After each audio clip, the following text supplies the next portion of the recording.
Next, we cross to Tripoli to get the latest on the situation on the ground from RT's correspondent Paula Sleer there. Hello to you, Paula. Now, what's Tripoli's reaction to the suggestion that the West is directing events in the Arab world? Well, Tripoli has always said that any kind of Western intervention is nothing short of immoral and illegal. Speaking here in Tripoli, the government spokesperson, Mr. Moussa Ibrahim, said that he was optimistic that there could be a political solution to the current crisis. He said that the government was open to holding a referendum, to holding elections, to reforming the whole political system, but that all of this needed to be done with the Libyan leader Muammar Gaddafi at the helm. He says that he is needed to move the process forward. And he also says that the international community has no right to say whether or not Gaddafi must stay or leave. Now, the country's deputy foreign minister has been in the Turkish capital of Ankara holding talks.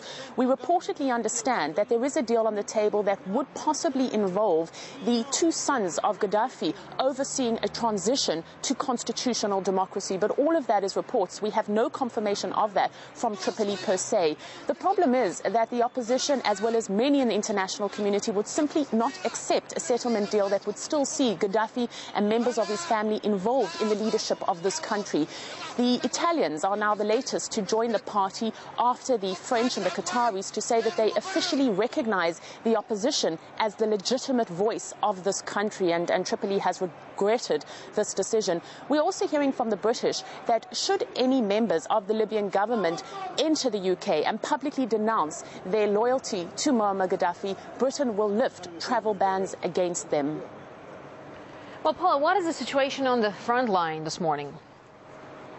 Well, the United States, as it said it planned to do, has now withdrawn from frontline operations. It is providing logistical and intelligence support, and this is also widely understood as an attempt for other NATO members to up their contribution to the no-fly zone here.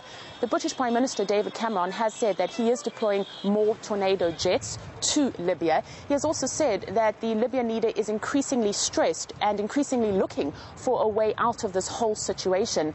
Libyan state television has been showing pictures of Gaddafi. He is outside his compound where he is saluting his supporters, but we have no way of independently verifying exactly when these photographs were taken.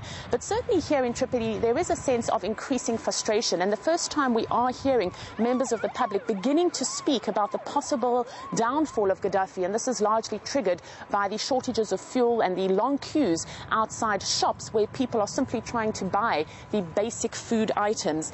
As far as the fighting on the ground goes, it is still located in two centres, in the east in the city of Brega and in the west in the city of Misrata. In Brega itself, there have been no NATO airstrikes for 24 hours, while in Misrata, Monday afternoon was the first time there were airstrikes after 36 hours. We are hearing of an impending humanitarian crisis in Misrata, where residents say there is no fuel, no electricity, no food, no water, and that they are simply trapped between the fighting and the clashes between pro- and anti-Gaddafi forces. Right, Paul. Thanks very much indeed for bringing us the latest from Tripoli. Paula Sleer there.